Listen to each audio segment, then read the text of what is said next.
Meus irmãos queridos, que Deus nos abençoe.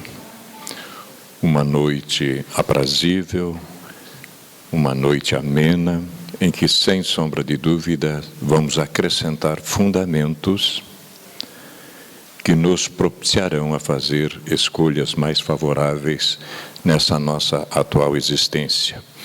É uma alegria imensa revê-los mais uma vez no espaço físico da Sociedade Espírita Paz, Amor e Luz. E o nosso desejo, fundamentalmente, é que já estejam à vontade e, se necessitarem de qualquer informação adicional, nós estaremos em condições de fornecê-las. A noite de hoje nos promete muito, porque o nosso querido Ademir Francisco Weber, um dos nossos denodados, operosos trabalhadores do movimento espírita paranaense, e que está além de fronteiras também, Ademir periodicamente nos visita, sempre nos trazendo proposições interessantíssimas, como vai ser nesta noite. Ademir é um dos líderes do Grupo Espírita Fraternidade de Toledo, onde periodicamente nós temos a honra também de visitá-lo. E vai nos conduzir, então, na reflexão da noite. Nós vamos fazer a nossa prece, em seguida teremos uma leitura do benfeitor Emmanuel, que guarda a relação com o contexto, e o Ademir vai nos conduzir, então, nesta proposição tão interessante. Em pensamento, unamos-nos, por favor, vamos orar. Pai da vida, força criadora de todos nós, que um dia, na nossa longa retaguarda, criados fomos simples e ignorantes, com um objetivo fundamental de existência em existência, desenvolver nossas potencialidades divinas, herança do vosso coração magnânimo, para que tenhamos a ideia exata da estrutura da criação e nos direcionar em dias breves para a plenitude tão ansiada.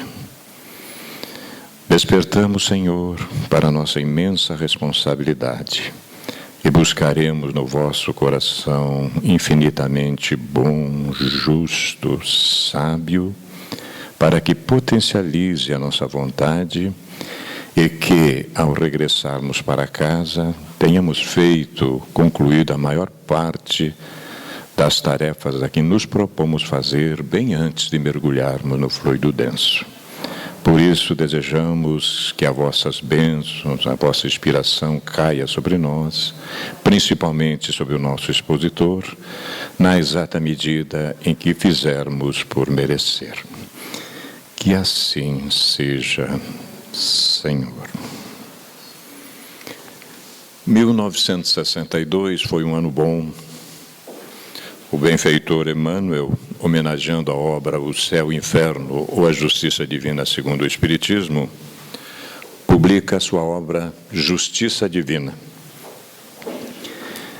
Uma das lições que consta do livro, interessante, Espiritismo explicando. E nós vamos compartilhar com nossos irmãos, porque achamos que está dentro do contexto daquilo que o Ademir vai trabalhar conosco. Indagavas quanto ao grande porvir. A doutrina espírita sossegou-te as ânsias, explicando que te encontras provisoriamente no mundo, a serviço do próprio burilamento, para a imortalidade vitoriosa. Perguntavas sobre os amargos desajustes entre corpo e alma, quando a enfermidade ou a mutilação aparece.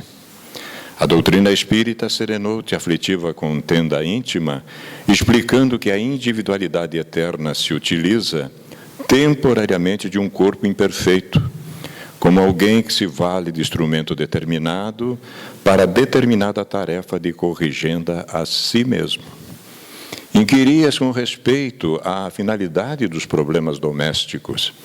A doutrina espírita harmonizou-te o pensamento, explicando que o lar é instituto de regeneração e de amor, onde retomas a convivência dos amigos e desafetos das existências passadas para a construção do futuro melhor. Interrogavas em torno dos entes amados, além do túmulo. A doutrina espírita dissipou-te as dúvidas, explicando que o sepulcro não é o fim, tanto quanto o berço não é o princípio, e que toda criatura, ao desenfaixar-se dos laços físicos, prossegue na marcha de aprimoramento e ascensão do ponto evolutivo em que se achava na Terra. Interpelavas o campo religioso acerca da justiça divina. A doutrina espírita suprimiu-te a inquietação, explicando que Deus não concede privilégios e que em qualquer instância do universo a alma recebe inelutavelmente da vida o bem ou o mal que dá de si própria. Torturavas a mente, qual se devesses respirar em cárcere de mistério, toda vez que cogitava das questões transcendentes da fé. A doutrina espírita acalmou-te, explicando que ninguém pode violentar os outros, em matéria de crença, acentuando, porém, que toda fé, para nutrir-se de luz, deve ser raciocinada, em bases de lógica, porquanto, diante das leis divinas, cada consciência é responsável pelos próprios destinos. É necessário valorizar a doutrina, que generosamente nos valoriza, sustentar-lhe a integridade e a pureza, perante Jesus, que a chancela é procurar o nosso aperfeiçoamento e trabalhar por nossa união. Eu estava pensando, parábola dos dois fundamentos. Saber nós sabemos, mas será que a gente coloca em prática? Isso nós vamos deixar para que o nosso querido Ademir nos ilumine uma vez mais esta noite. Vamos ouvi-lo. Meus irmãos, estamos rogando a Jesus que nos abençoe, possibilitando-nos momentos agradáveis de convivência, e esperamos sim que a mensagem alcance os corações. O Vanim só tem um defeito que ele tem que corrigir ainda nessa encarnação. Ele cria muita expectativa, aí vocês ficam esperando que é o máximo, né? Não, vamos conversar com base na amizade, na fraternidade, a fim de a gente poder compreender junto a doutrina espírita. E todos nós estamos estudando, nós estamos aprendendo, seremos sempre aprendizes na Terra. E a doutrina espírita, quando a gente descobre a doutrina espírita, então, descobrir a doutrina espírita é que nem descobrir a própria ignorância, né? Como descobrir o quanto nós temos para descobrir ainda, para aprender, o que faz com que a gente se recolha no seu devido lugar, né? Normalmente, antes de conhecer o Espiritismo, a maioria, e eu faço parte dessa, a gente se acha, né, que sabe tudo. E quando descobre, nós começamos então, aí sim, dando razão a Chico Xavier, que se colocava com muita humildade, dizendo ser um cisco, porque ele se comparava com a grandeza infinita de Deus ou dos espíritos superiores, e Sócrates, que descobriu que já não sabia nada, né? Então, descobrir que não sabe nada é um ponto extremamente importante em nossa caminhada terrena, porque é quando a gente começa, de fato, a aprender. E Jesus é um grande mestre, professor extraordinário, que Deus deixou para que nós pudéssemos nos orientar e conduzir nossos passos na Terra.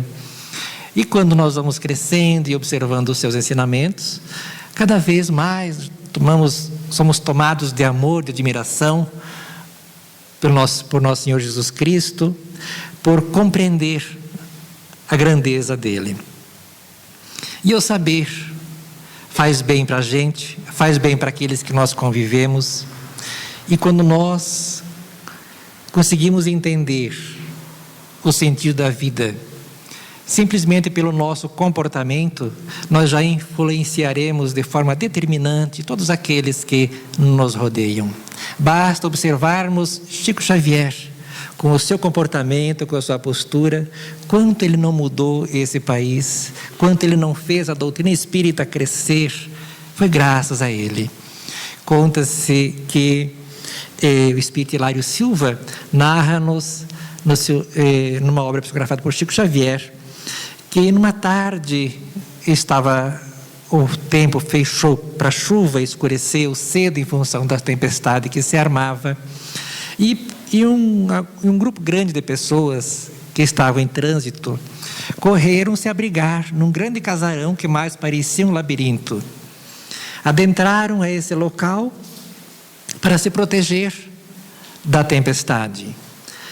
E todos que não se conheciam entre si, buscaram os lugares mais seguros dentro deste pavilhão. E a noite os pegou de surpresa, e quando tentaram sair, não conseguiram sair. Era escuro, e começou então agressão, violência, desespero das pessoas, porque trombavam umas nas outras, não tinham como encontrar a porta. Um desespero tremendo. Alguém passava na rua, observando a gritaria que se fez lá dentro, acendeu a sua candeia, o seu lampião, né? Quando eu era criança, a gente sabia o que era candeia. Agora, se for falar para criança, um jovem, dizer, que candeia, que será isso, né? Um lampião, uma lanterna.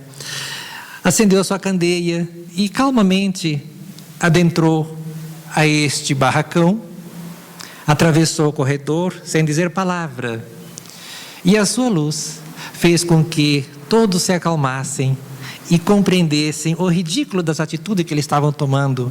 Encontraram a porta de saída e rumaram para suas casas sem problema nenhum. No dia a dia, muitas vezes isso se dá.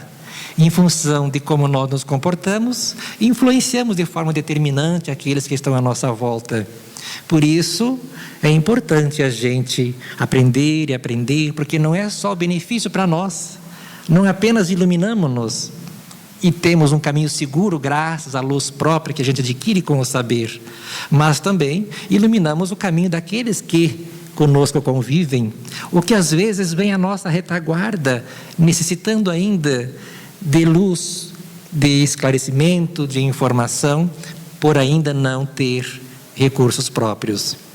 A parábola dos 2 fundamentos, Jesus tem ocasião de narrar após ele permanecer 40 dias no deserto, em oração, em reflexão. Ele sobe ao monte e profere seu primeiro sermão, o Sermão da Montanha, ou as das bem-aventuranças, onde traz ensinamentos extraordinários, traz informações, enaltecendo, dando um rumo e mostrando que não é difícil ser feliz na terra. Até porque Deus apenas pede para que a gente ame, só isso. Ele não pede muita coisa. Muitas vezes nós achamos, ou as pessoas imaginam que é muito que Deus pede para a gente, a fim de que sejamos felizes. Não, Ele apenas pede que a gente faça o bem ao próximo. E fazendo o bem ao próximo, o próximo vai fazer o bem para nós. E isso nos fará feliz plenamente, tanto na terra quanto no mundo espiritual. Então, não é muito o que Deus pede para nós na terra. E após Jesus proferir os ensinamentos extraordinários das bem-aventuranças, Ele vai narrar esta parábola, que é conhecida como a parábola dos 2 fundamentos, ou dos 2 alicerces, né? E aqui temos: todo aquele, pois, que ouve estas palavras e as pratica, será comparado a um pai prudente que edificou sua casa sobre a rocha. Caiu a chuva, transbordaram os rios, sopraram os ventos e deram com ímpeto contra aquela casa, que não caiu, porque fora alicerçada sobre a rocha. E todo aquele que ouve estas palavras e não as pratica, será comparado a um homem insensato que edificou sua casa sobre a areia. Caiu as chuvas, transbordaram os rios, sopraram os ventos e deram com ímpeto contra aquela casa, e ela desabou, sendo grande a sua ruína. Quem narra-nos é Mateus, no capítulo 7, versículo 24 a 27. Ainda hoje, na Palestina, observamos as casas antigas construídas sempre sobre a rocha. No deserto, sobre as areias, construíam tendas, mas de forma sempre provisória. Construía-se num dia, desmontava no outro dia, montava ela, desmontava, mas as casas sempre na solidez da rocha. Nós vamos notar que Jesus, quando vai falar em construir a casa, ele não estabelece terreno intermediário. Não existe um terreno mais ou menos. Como quem diz, não basta nós sermos mais ou menos honesto, mais ou menos bom, ou é ou não é. O posicionamento. E quando Jesus faz alusão à construção, é óbvio que ele não está se referindo à construção da nossa residência aqui na terra. Nós somos construtores, estamos nos construindo. Nós somos uma obra de Deus que é necessário fazer agora a lapidação, o acabamento que está por nossa conta. Todos nós carregamos na nossa essência a perfeição. Já somos deuses, como afirma Jesus, vós sois deuses. Mas cabe ao nosso lado racional agora construir-nos. E queiramos ou não, no dia a dia, todos nós, consciente ou inconsciente, estamos construindo coisas boas ou coisas ruins. E quando ele vai nos falar desses dois fundamentos, os dois fundamentos é a solidez da rocha, que equivale à firmeza de raciocínio, de lógica, em que quando nós, porque agora construímos a nossa vida numa base moral sólida, racional, bem alicerçada, não tombaremos facilmente. Notaram que Jesus, quando fala da tempestade, ele fala que a tempestade vai alcançar tanto uma quanto outra casa. Tanto a casa que tem seus alicerces na areia, na instabilidade, que simboliza aqui a ilusão, a fantasia, o faz de conta, né? E também a tempestade vai alcançar também a outra casa que tem os seus alicerces na rocha. Mas apenas uma vai tombar. Significa dizer que se eu estou na terra, construo a minha vida num terreno firme, sólido, na rocha, que estudo, compreendo, tenho firmeza na minha postura porque eu sei o que estou falando, a minha fé é sólida, é racional. E quando outra pessoa, ou supondo que a minha vida construo ela com base na fantasia, apenas nas coisas materiais, sem entender o que significa morrer, sem entender a lei de causa e efeito, sem entender a reencarnação.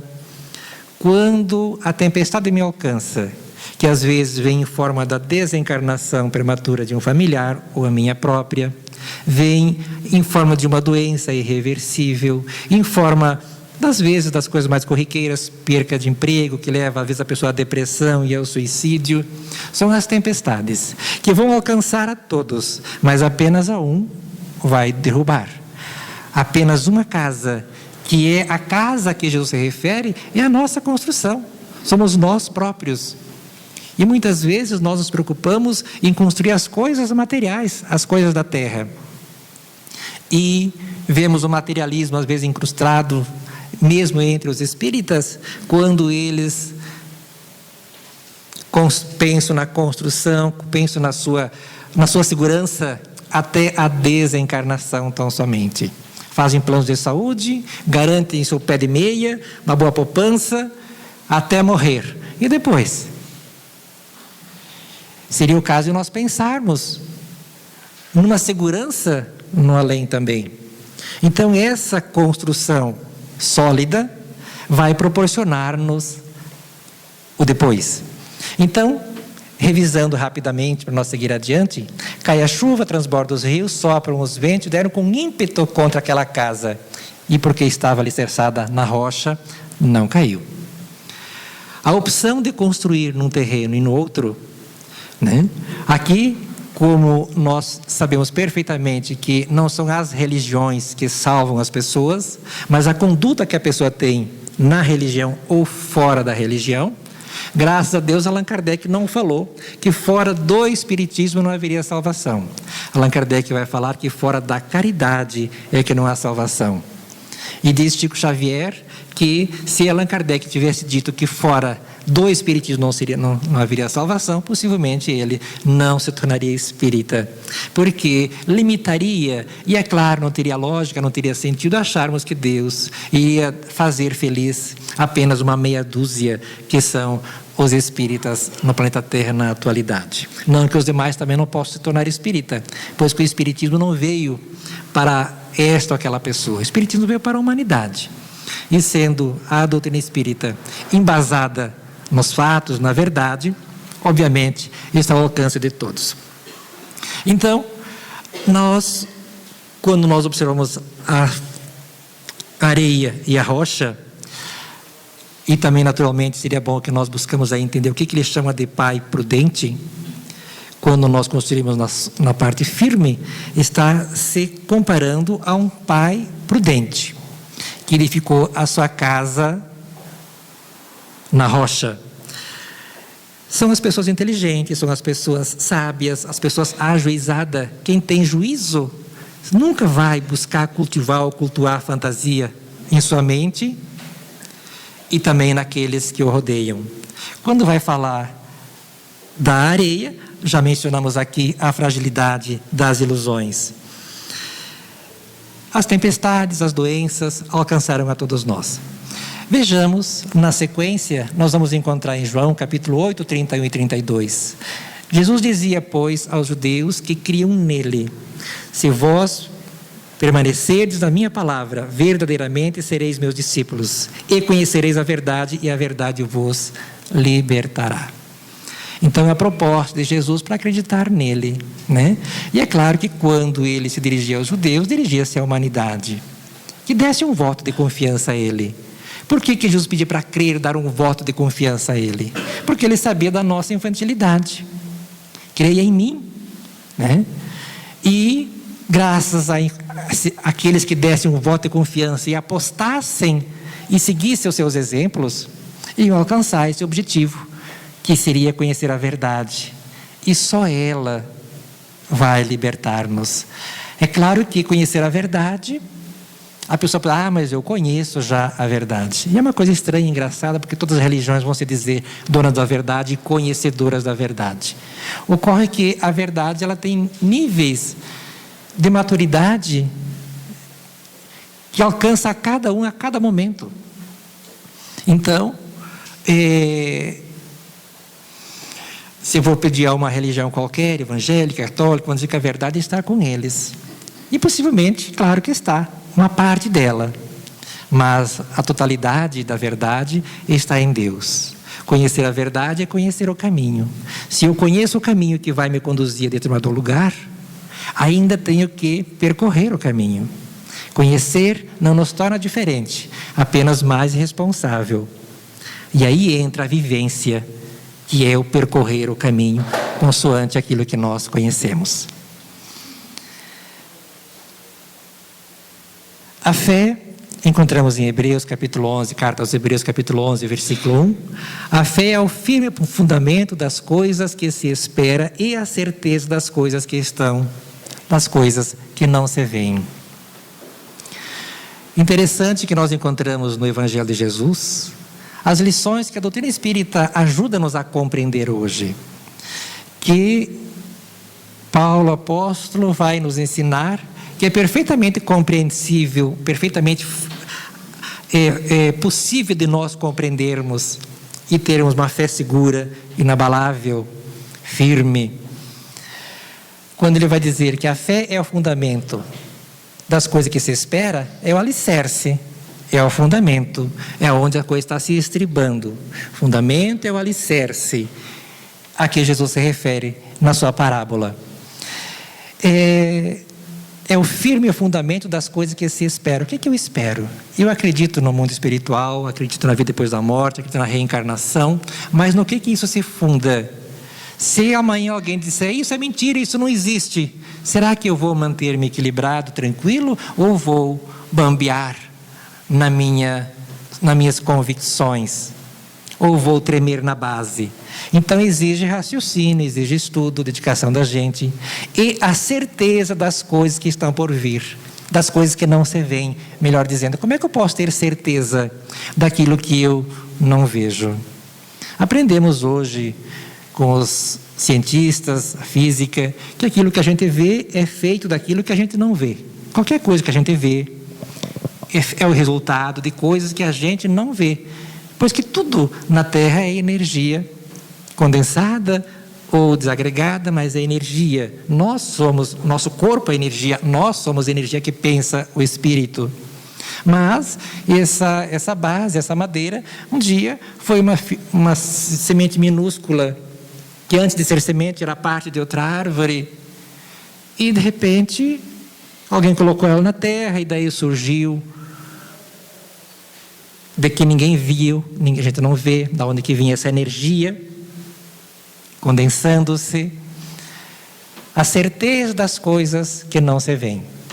E aí nós lembramos de uma outra passagem que incluímos aqui, que é o resultado do diálogo que Jesus teve com Tomé, em dado momento, pois que Tomé não acreditou na possibilidade de Jesus continuar vivendo.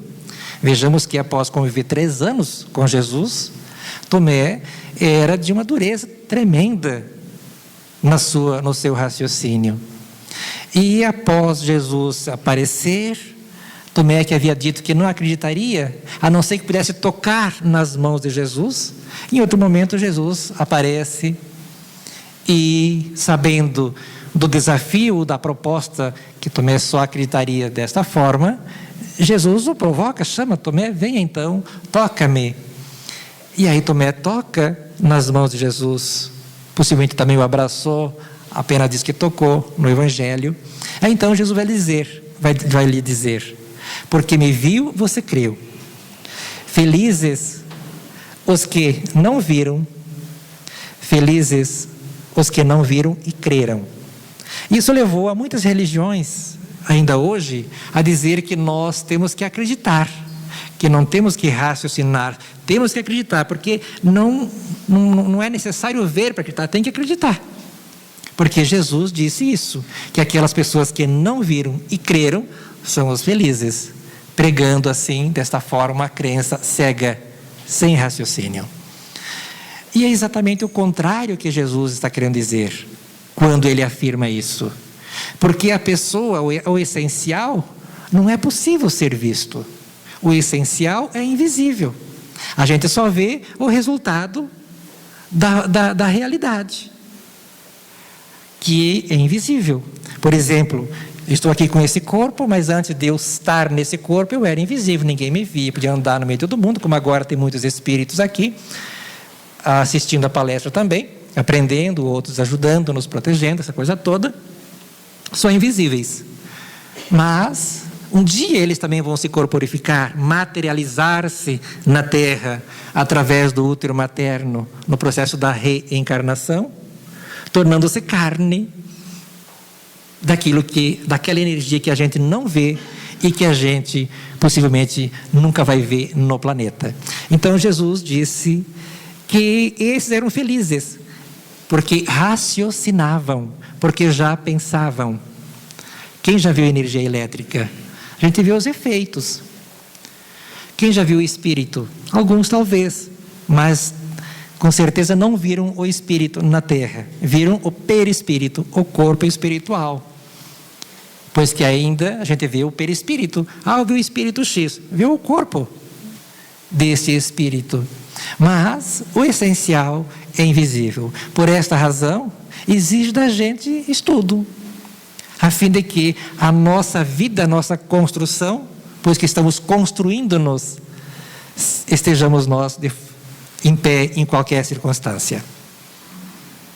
Mateus, no seu capítulo 16, versículo 19, vamos encontrar: e eu te darei a chave do reino dos céus, e tudo que ligares sobre a terra será ligado também nos céus, e tudo que desatares sobre a terra será desatado também nos céus. Vejamos que Mateus registra, mas é Jesus que afirma isso, quando ele falava se dirigindo a Pedro. Foi daí que surgiu que Pedro, ou São Pedro, seria o detentor da chave do reino dos céus, né? É claro que são histórias fantasiosas que respeitamos, porém, não é esta a ideia. A chave do reino dos céus é como nós alcançar a felicidade. De que forma nós vamos alcançar a felicidade? Qual é o segredo? Isso é a chave. Para que a porta dos céus seja franqueada a qualquer um de nós. O que Jesus veio trazer na terra, que entregou às mãos de Pedro, para que ele pudesse repassar? Porque se ele segurar a chave e não deixar ninguém ter posse, ninguém vai conseguir entrar. Então, é claro que todos nós hoje temos cópia dessa chave, que é a mensagem de Jesus, que ele veio trazer, nos ensinar como nos comportar, como nos dirigir. Logo, o Evangelho de Jesus na terra é um projeto de como nós devemos nos construir. Quando lermos aí, vamos ver um código de como nós nos guiar a fim de sermos plenamente felizes. É claro que sem a reencarnação, sem entendermos o processo dos renascimentos múltiplos, nós não conseguiremos compreender. Aqui ele vai dizer, o sujeito que tudo que ligar de sobre a terra será também ligado nos céus. Quer dizer, na terra nós estamos nos ligando a 1001 problemas, ou aos amores, estaremos ligados pelos laços do ódio e pelos laços do amor. Também no mundo espiritual, também quando nós desencarnarmos. Mas considerando que todos nós já vivemos antes, a maioria de nós, se não a totalidade, nascemos na terra já com problemas. Então nós vimos aqui para solucionar, para desatar na linguagem parabólica. Tudo que desatar sobre a terra também será desatado nos céus. Quer dizer, tudo aquilo que nós solucionarmos na terra também será solucionado no mundo espiritual. Sim, conhecemos a história narrada no livro Bem-aventurados os Simples, de psicografia de Evaldo Vieira, aonde ali encontramos um jovem que extremamente revoltado com seus pais, em função da educação muito rígida que os pais lhe impunham. Em dado momento, ele que suportou com muita mágoa a convivência junto aos pais até adquirir idade suficiente para fugir de casa, assim que ele pôde, fugiu e nunca mais deu notícia aos pais. E ele foi tomado de um ódio, de uma mágoa tremenda, que ele nunca falou a verdade às pessoas com quem ele convivia a partir dali. Encontrou uma jovem que apaixonou-se, casou com ela, mas dizia que ele era órfão, dizia que não tinha pai, não tinha mãe, a fim de que seu pai e sua mãe nunca mais tivesse contato com ele, tamanho o ódio, a mágoa que ele nutria do seu pai e de sua mãe. E assim ele cresceu, se organizou na vida, teve filhos, teve um casal de filhos, mas sempre com muita essa coisa mal resolvida, sentindo um ódio tremendo do pai e da mãe, e culpando-os pelo vazio que ele carregava no seu coração, pois que naturalmente ninguém é feliz carregando um sentimento dessa natureza. Quando ele chega no mundo espiritual, porque estava ainda com muito ódio do pai e da mãe, desejou saber onde estavam, teriam eles já desencarnado ou não. Qual não foi a sua surpresa quando foi comunicado? Pois que na terra ele tinha um casal de filhos, que ele amava de uma forma extraordinária os seus filhos. E dava todo o carinho, toda a atenção, ao contrário do que os seus pais no passado, ou com a educação rígida que havia cuidado dele, ele fazia agora tudo o que ele podia fazer em termos de dedicação e abnegação àquele casal de filhos que ele tinha. E qual não foi a sua surpresa quando ele teve a notícia que os seus pais morreram muito, muito cedo, de tristeza, de dor, de decepção, em função da atitude do próprio filho ao abandoná-los, pois que os pais jamais esperavam que ele uma atitude dessa natureza, e reencarnaram como sendo seus filhos. Aí a gente observa a situação da reencarnação. Ele que desencarna agora no mundo espiritual, carregando mágoa, ódio, e descobre que aqueles a quem ele odiava eram exatamente os mesmos seus filhos que ele amava de paixão, e não havia se dado conta dos mecanismos que Deus estabelece a fim de que haja evolução na humanidade. Aqui nós vamos em Mateus agora, capítulo 7, 21. Nem todo aquele que diz Senhor, Senhor, entrará no reino dos céus, mas aquele que faz a vontade do Pai que está nos céus. Nós lembramos que na parábola, Jesus vai se referir que aqueles que ouvem os fundamentos, fazendo alusão ainda ao Sermão da Montanha, que ele havia concluído, aqueles que ouvem e os praticam os ensinamentos, estes sim serão comparados ao homem que, no caso, então, construía a casa em terreno sólido. Mas aqui nós vamos observar da necessidade de ouvir, de praticar, de agir. Não basta ouvir, não basta saber. Nem todo aquele que diz Senhor, Senhor, entrará no reino dos céus. Vamos fazer muito rápido. Quer dizer, não basta nós orarmos, não basta nós estarmos de joelho honesto naquela religião ou na casa espírita, vir religiosamente, orar, assistir palestras, aprender. Não. É necessário que a gente haja. São as nossas atitudes que fazem a diferença. Jesus nunca disse que aqueles que conheceriam o seu evangelho, aqueles que estariam orando, que estariam... Não. A oração é uma coisa boa para nós. A oração não vai ajudar Deus. Quando nós falamos, a oração é bom porque Deus gosta da prece. Gosta sim, porque nós podemos espalhar lixo pela humanidade e estamos espalhando coisas boas. Então é claro que Deus gosta que a gente vai fazer oração. Eu estou irradiando um material de boa qualidade no meu psiquismo, contribuindo com a natureza, contribuindo com a humanidade. Poderia jogar lixo, no entanto, é claro que Deus gosta, mas isso não beneficia a Deus, isso beneficia a nós, porque nutre-nos, alimenta-nos das essências do céu, das energias superiores, isola-nos da influência de espíritos maléficos, pois que nos coloca numa condição melhor.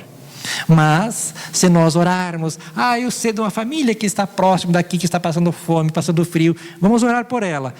Ótimo, mas leve o cobertor também, porque senão o sujeito vai continuar passando frio. Então veja que não basta nós, por isso ele vai dizer que nem todos aqueles que dizem Senhor, Senhor, entrará no reino dos céus. E quando eu falo reino dos céus, penso que na casa espírita, a não ser aqueles que vêm pela primeira vez, reino dos céus é sinônimo de felicidade, de harmonia, de paz, de um lugar agradável, mas não de um descanso eterno, onde nós pegaremos uma aposentadoria compulsória e ficaremos eternamente sem fazer nada, né? O Vani não aguenta uma semana sem fazer nada, está buscando coisa para fazer, porque senão enlouquece, né? Morre antes do tempo, né? Então ninguém aguenta ficar sem fazer nada, porque o trabalho é que nos alimenta, é o trabalho que faz com que a gente se sinta... tem um sentido na vida, tanto na terra quanto no mundo espiritual. No mundo espiritual também os espíritos não aguentam, porque o descanso é ótimo, mas para descansar tem que estar cansado, e para cansar tem que trabalhar, né? Senão o descanso é um tormento, é terrível. Então, entrar no reino dos céus, a que Jesus se refere, e Mateus registra, é a felicidade, a poder conviver com os bons, poder ter uma noite no mundo espiritual de sono tranquila, sem estar atormentado por espíritos obsessores, porque também no mundo espiritual também nós vamos dormir também, gente. Você não pensa que nós vamos ficar acordados eternamente lá, pois que até pelo condicionamento nosso, e quem se condiciona não é o corpo, pode ver que o corpo não tem condicionamento nenhum. Quando ele coloca o corpo dentro do caixão, ele fica quietinho, veja que ele não está condicionado em fazer nada, em se coçar, em caminhar, não, o corpo não tem condicionamento, o condicionamento é do espírito. Então, é óbvio que no mundo espiritual nós temos hábitos, vamos continuar com esses hábitos, é perfeitamente compreensível, né? E convivendo com bons, se bons nós o formos. Então, não basta nós rezar, seja preces curtas, preces longas, é excelente orar, mas por isso ele vai dizer, nem todos, porque alguns que estão orando, que estão dizendo, Senhor, me ajuda, me ampara, alguns serão sim, aqueles que fizerem a vontade. Por isso Jesus vai dizer que nós seremos conhecidos pelos frutos, conhecer pelo fruto, e a cada um será dado segundo as suas obras, o que é bom, porque não estabelece limite em nosso crescimento, podemos ser felizes quanto quisermos. Em que consiste a felicidade dos bons espíritos? A questão 967. Pegamos apenas uma parte da pergunta, que o objetivo nosso não é nos aprofundarmos nessa resposta, mas apenas para nós poder entender a importância da informação.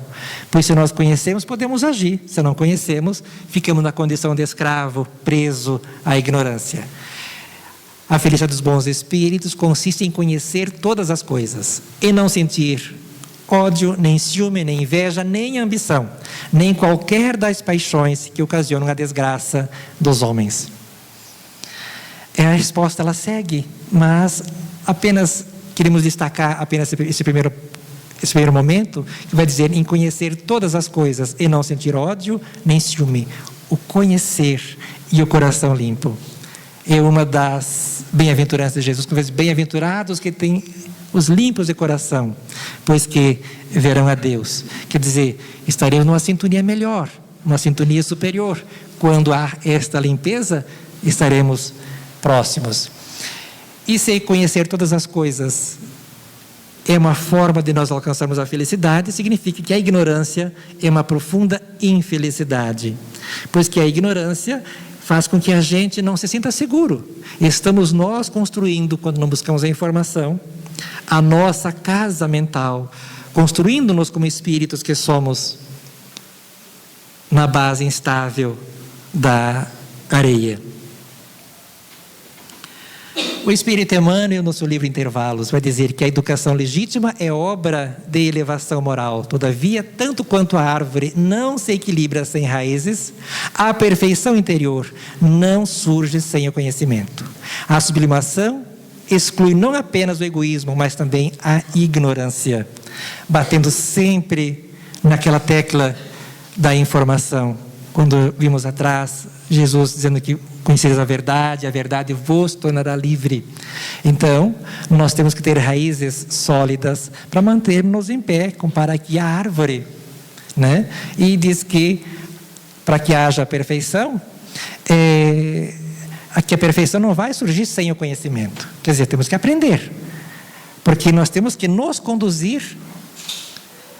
O que fizermos depõe contra ou a favor de nós, né? A sublimação não exclui apenas o egoísmo, mas também a ignorância, para que nós tornemos um espírito superior, sublime, né? Então, tem uma informação e, é claro, temos que também limpar de nós, colocar bem longe a ignorância, que já dizia minha sogra que o conhecimento não ocupa espaço. A felicidade é o determinismo do céu para todas as almas. Acho linda essa frase do Espírito Emmanuel, do livro Há 2000 anos. A felicidade é o determinismo do céu para todas as almas. O que faz com que a tese do inferno vai por água abaixo, né? Uma vez que, eu lembro sempre, já citei em outros momentos, não sei se nessa casa, um dia eu conversando com um espírito que estava desencarnado já há 30 anos, bastante conhecido no Brasil, mas ainda não sabia que estava morto, muito embora muito aplaudido no meio artístico. E não sabia que estava morto ainda. É porque a gente imagina que o sujeito faz sucesso, sabe manusear um instrumento qualquer, é um espírito superior, né? Não, gente, não. A gente aplaude muitas vezes a fantasia, né? E chancelando às vezes para que o sujeito vá mais atrás da loucura ainda. Ele disse para mim assim, quando eu comuniquei a ele que já estava no mundo espiritual, que já havia desencarnado, porque era uma pessoa bastante culta, né? Muito embora uma cultura direcionada apenas para ganhar dinheiro no mundo. Ele disse assim para mim: bem, se eu estou morto, eu já sei que eu vou para o inferno. E eu falei: de jeito nenhum. Como assim? Ora, porque eu fiz muita coisa errada na minha vida. E ele dizia isso com serenidade, com um certo equilíbrio. E eu disse assim: e você mandaria, por acaso, um filho teu para o inferno? Eu sei que na terra você teve filhos. Você pegaria teu filho e condenaria ele para sofrer, não apenas numa existência física, mas eternamente? Você faria isso com o teu filho? De jeito nenhum. E rapidamente ele me disse: e por que você acha que Deus é pior que você? Se você não faria isso, você acha que Deus faria com o filho dele, que é você, o filho dele? Não. Não existe perdição, não existe sofrimento eterno. E Jesus já garantiu isso para nós no seu Evangelho, quando disse que nenhuma ovelha que o Pai havia lhe confiado se perderia. Logo, meus irmãos, buscamos resolver o problema nosso, pois que essa corrida rumo à felicidade depende da gente tão somente, não depende de Deus, depende de nós fazermos a nossa parte. O trabalho, o que nós fizemos no dia a dia, responde por nós. Conta-se, e a autoria desse caso é do Espírito Meimei, no seu livro Evangelho no Lar. Uma obra muito pequena, mas de informação muito interessante para quem quer fazer o culto do Evangelho no lar. Ali ela conta-nos uma história que um rei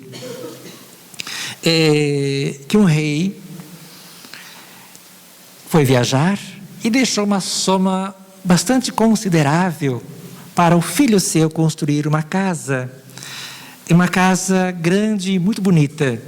A recomendação foi expressa ao filho e deixou uma bela fortuna a fim de que ele pudesse construir essa casa. E o filho pega esse dinheiro, o pai viaja, iria ficar vários meses fora, e o filho, agora de posse desse dinheiro, planeja divertir-se com seus amigos, nas festas, nas bebedeiras, mas ao mesmo tempo construir a casa. E de fato ele colocou o seu plano em ação. De imediato foi para a festa com os amigos e começou a construir a casa. Onde deveria colocar metais nobres, ele colocou latão. Onde era para colocar mármore de primeira qualidade, colocou madeira rústica. E desta forma ele foi construiu uma casa, mas era mais um casebre, um barraco insignificante. E torrou a grande parte do dinheiro que seu pai havia lhe entregado para construir, que era quase um palácio. Quando o monarca retorna, o rei se depara com o casebre que ele esperava, um grande palácio. O rei olha para aquela casa, pega a chave da casa e diz: eu pensei que você construiu uma coisa melhor, porque essa casa é para você. Toma a chave, meu filho, é tua, a casa. Eu preferia que você tivesse uma coisa melhor, mas se é isso que você quer, eu estou feliz. Entregou a casa para ele.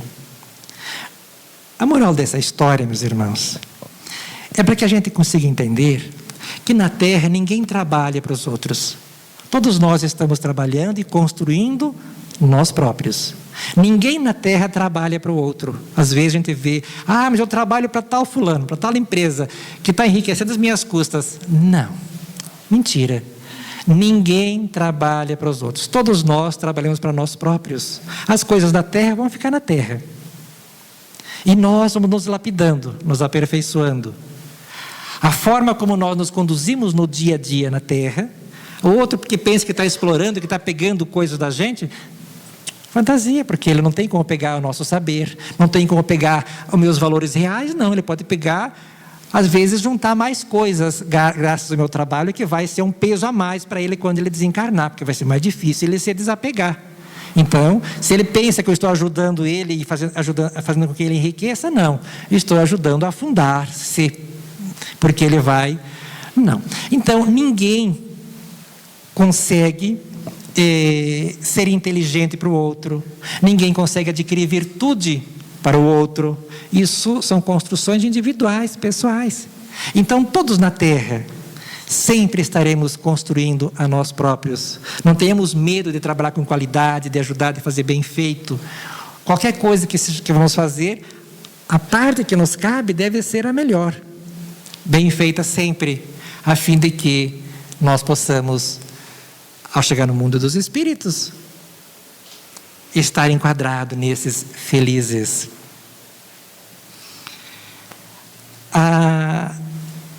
A riqueza a que Deus coloca em nossas mãos, a fim de que a gente construa um palácio para nós, para nossa morada no mundo espiritual, é o tempo.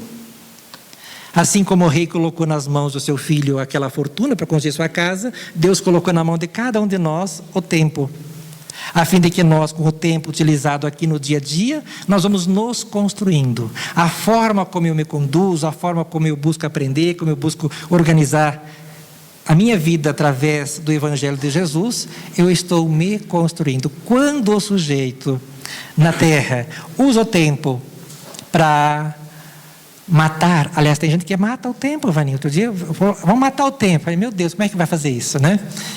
Imaginei que ia colocar uma flecha no sol, alguma coisa assim, né? Matar o tempo. Então, o passatempo, matar o tempo, os lazeres em excesso, a despreocupação em aplicar direito o tempo que nós temos na terra em coisas úteis, no bom livro, no algo que nos enriqueça. Quando nós buscamos apenas o divertimento, estamos nos comportando como esse filho do rei, que devia aplicar a riqueza de forma correta, mas ele foi em busca de festa. E quando chega o rei, que no nosso caso, quando chega a nossa desencarnação, Deus vai dizer, mas fulano, você era riquíssimo, você tinha tudo para poder ser um espírito iluminado, e você é esse casebre insignificante? Sim, vai ser mais ou menos assim para nós, porque a felicidade sendo um determinismo, teremos que voltar outras reencarnações, e mais outras, até atingirmos o ponto esperado. Toda a felicidade do Espírito provém da felicidade que deu aos outros. Todos os seus bens são oriundos do bem que espalhou desinteressadamente. Então, parafraseando aqui Joana de Ângeles, que vai dizer que só temos o que damos. Então, a felicidade nossa é o resultado da felicidade que a gente dá aos outros. Então, quando Jesus mandou amar mesmo aos inimigos, ele não estava buscando formar pessoas tolas. Como amar inimigo? Não, Jesus estava ensinando fórmulas de libertação, ensinando-nos a ser felizes. Então, sempre que nós fazemos o bem aos outros, nós é que ficaremos bem. Que o outro, a felicidade que a gente dá ao outro é ilusória. A felicidade e o bem que a gente faz ao outro é ilusão. Porque a gente não vai conseguir tornar ele nem mais inteligente, nem mais sábio. Isso é a construção pessoal dele. Então, o bem que a gente faz ao outro, na verdade, se torna em bem definitivo e real a nós próprios. Emmanuel, o conhecimento é pão do espírito, quanto o pão material é o sustento do corpo. Vejamos a importância. Vaninha, amanhã os grupos de estudo aqui vai lotar. O povo, é importantíssimo o conhecimento. Porque se a gente não sabe, nós vamos ficar nas mãos dos outros mais espertalhão que dizem saber. E aí isso acontece no meio religioso, no meio político, em todos os setores do mundo. Então nós temos que ser seres que pensam. Foi pedido a Chico Xavier, para ser feliz, o homem necessita riqueza? O que é a felicidade? Pediram a Chico Xavier. E ele responde no seu livro Entender Conversando. É um livro de entrevistas. Acreditamos que o Criador nos fez ricos a todos, sem exceção. Porque a riqueza autêntica, a nosso ver, procede do trabalho e todos nós, de uma forma ou de outra, podemos trabalhar e servir.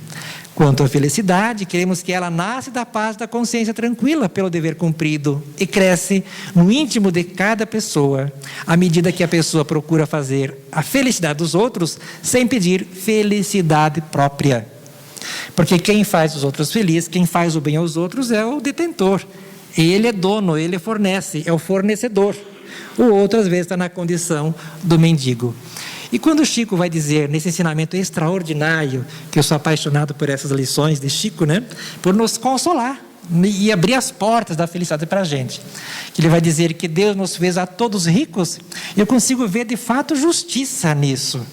Em Deus sendo justo, porque Deus colocou nós na terra com as mesmas condições, não importa se eu sou rico, se eu sou pobre, se eu nasci na Etiópia, se eu nasci no Brasil, nos Estados Unidos, de primeiro, terceiro mundo, não importa onde eu nasci, qual é a raça, se tem ou não dinheiro, porque a riqueza real, o patrimônio, o dinheiro para Deus é o tempo. Como é o que eu faço do meu tempo que vai determinar a minha riqueza espiritual, Então, qualquer um pode chegar a essa riqueza. Então Deus nos fez a todos ricos, porque todo o dia de cada um tem 24 horas. E vai depender do que eu faço nessas 24 horas, para que eu possa ser feliz ou infeliz. Não é do que eu tenho, não é se eu tenho saúde, não é se eu sou... Não, o que é que eu faço? Ocorre que, para mim fazer, para mim agir de forma correta, eu preciso saber. Aí entra a doutrina espírita, que esclarece-nos, possibilitando cada um entender o sentido da vida. E o poeta vai nos dizer: não te entregues, meu irmão, ao frio da indiferença, que o desânimo é doença regelando o coração. Se há males e dores mil, que volvem ao corpo em bando, há micróbios atacando a nossa vida sutil. Né? A vida sutil é o nosso corpo espiritual, as obsessões, né? Os micróbios atacando. Repara o sol a brilhar, sem tristeza e sem fadiga, desde o céu a terra amiga, nas nuvens, no chão, no mar. O ninho irradia amor, a fonte clara desliza, serve a chuva, serve a brisa, serve o grão, serve a flor. Levanta-te e segue além. Vence a aflição, vence a prova. Somente quem se renova nas leis do infinito bem. Desalento é negação. Acorda, avança, porfia. Serviço de cada dia é senda de perfeição. João de Deus escreve através de Chico Xavier no seu livro Sigamos Além, para nossa reflexão.